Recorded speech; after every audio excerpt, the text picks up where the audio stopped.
കണ്ണൂർ നഗരത്തിലും തോട്ടടയിലും പരിസരങ്ങളിലും മയക്കുമരുന്ന് എത്തിക്കുന്ന മുഖ്യപ്രതി അറസ്റ്റിൽ. അഴീക്കോട് ആറാംകോട്ടം മൊടത്തിപ്പാണയിൽ MP സ്വരൂപാണ് എടക്കാട് പോലീസിന്റെ പിടിയിലായത്.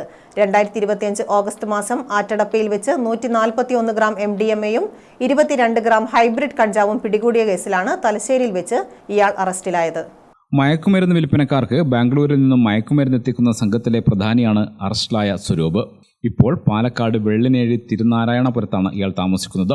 പാലക്കാട് ഒളിവിൽ താമസിക്കുകയായിരുന്നു ഇയാൾ. തലശ്ശേരിയിൽ എത്തിയിട്ടുണ്ടെന്ന രഹസ്യ വിവരത്തെ തുടർന്ന് Edakkad principal SI N Dijesh, Nibin Venduttayi, Sujin Andalloor, Nithin Keezhathur, Akhilkumar എന്നിവർ ചേർന്നാണ് പ്രതിയെ പിടികൂടിയത്.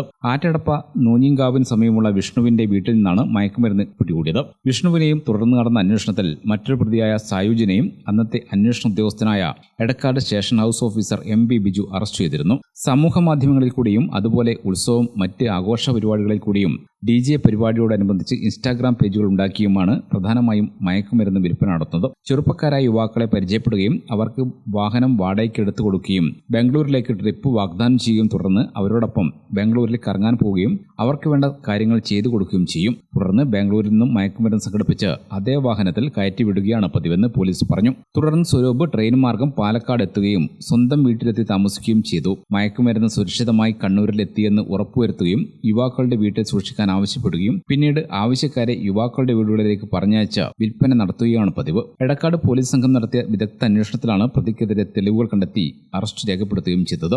ബാംഗ്ലൂരിലും മറ്റും എടക്കാട് പോലീസ് സംഘം 4 മാസത്തിനകം നടത്തിയ തീവ്ര അന്വേഷണത്തിലാണ് പ്രതി കുടുങ്ങിയത്. ചോദ്യം ചെയ്ത് കൂടുതൽ പ്രതികളെ കണ്ടെത്തുന്നതിന് ആവശ്യമായ നടപടികൾ സ്വീകരിക്കുമെന്ന് എടക്കാട് SHO KV ഉമേശൻ അറിയിച്ചു. News desk Gramika news.